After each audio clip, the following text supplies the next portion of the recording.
भारत में 125 crore mobile phone user हैं, जिसमें से 90% प्रीपेड प्लान के यूजर हैं। सर, आज मैं प्रीपेड प्लान के जो मोबाइल यूजर्स हैं उनकी ओर से दो समस्याएं उठाना चाहता हूं। सर, पहली समस्या है कि रिचार्ज खत्म होने के बाद आउटगोइंग के साथ साथ इनकमिंग कॉल का भी बंद होना। सर, जब प्रीपेड प्लान एक्सपायर होता है या मोबाइल रिचार्ज की वैलिडिटी खत्म होती है तो आपकी आवाज बंद कर दी जाती है। फोन मेरा, सिम कार्ड मेरा, नंबर मेरा। तो सर, रिचार्ज खत्म होने के बाद आउटगोइंग कॉल बंद होना समझ आता है, लेकिन इनकमिंग कॉल बंद होना सरासर मनमानी है। सर, हमारा मोबाइल नंबर आज हमारी डिजिटल पहचान बन चुका है। एसेंशियल कम्युनिकेशन जैसे कि UPI payment, banking, OTP, train ticket OTP, PAN Aadhaar authentication, interview का कॉल, हॉस्पिटल का कॉल, मां बाप का गांव से कॉल, तमाम चीजें इनकमिंग कॉल और इनकमिंग एसएमएस से आती है और वो इसलिए बंद कर दिया जाता है कि इंसान एक रिचार्ज कराना भूल गया।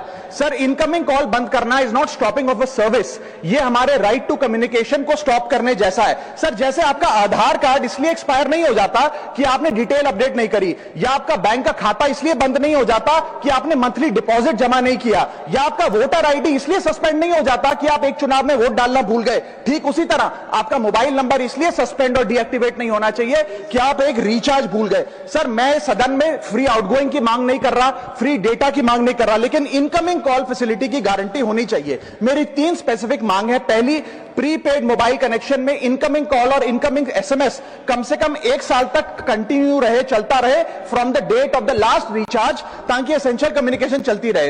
दूसरी, deactivation of the mobile number after 3 years. ऐसा ना हो कि आपका मोबाइल नंबर किसी को आपका मोबाइल नंबर बंद करके किसी और को अलॉट कर दिया जाए। कम से कम 3 साल का ग्रेस पीरियड देना चाहिए from the date of the last recharge. And third demand, mobile operator should introduce a low cost incoming only plan. वो लोग जो सिर्फ इनकमिंग के लिए फोन रखते हैं उनके लिए, जैसे कि 10 रुपए में 180 दिन की इनकमिंग कॉल की फैसिलिटी, इस प्रकार की स्कीम्स मोबाइल ऑपरेटर को लानी चाहिए। दूसरी समस्या जो प्रीपेड कस्टमर्स फेस करते हैं वो है टेलीकॉम ऑपरेटर का 28 दिन का मंथली रिचार्ज। साल में सर महीने 12 होते हैं, लेकिन 28 दिन की रिचार्ज के माध्यम से 13 टाइम्स रिचार्ज कराना पड़ता है। कैसे सर? 28 दिन into 13 times is equal to 364 days. ये एक बड़ी क्लेवर स्ट्रैटेजी है जिसके चलते आपको फीलिंग 30 दिन की देते हैं, लेकिन आपसे डीलिंग 28 दिन की करते हैं। सर, दुनिया में हर जगह बिलिंग साइकिल कैलेंडर मंथ के हिसाब से होती है,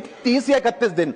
आपको मंथली सैलरी, लैंडलॉर्ड का रेंट, बैंक की ईएमआई, बिजली पानी गैस का बिल, तमाम चीजें 30 या 31 दिन के महीने के हिसाब से होती हैं। लेकिन ये मोबाइल ऑपरेटर, टेलीकॉम ऑपरेटर 28 दिन के महीने के हिसाब से आपको रिचार्ज प्लान बेचते हैं, ताकि साल में एक अतिरिक्त रिचार्ज आपको मिल जाए। मैं उम्मीद करता हूं कि इसे भी समाप्त किया जाएगा।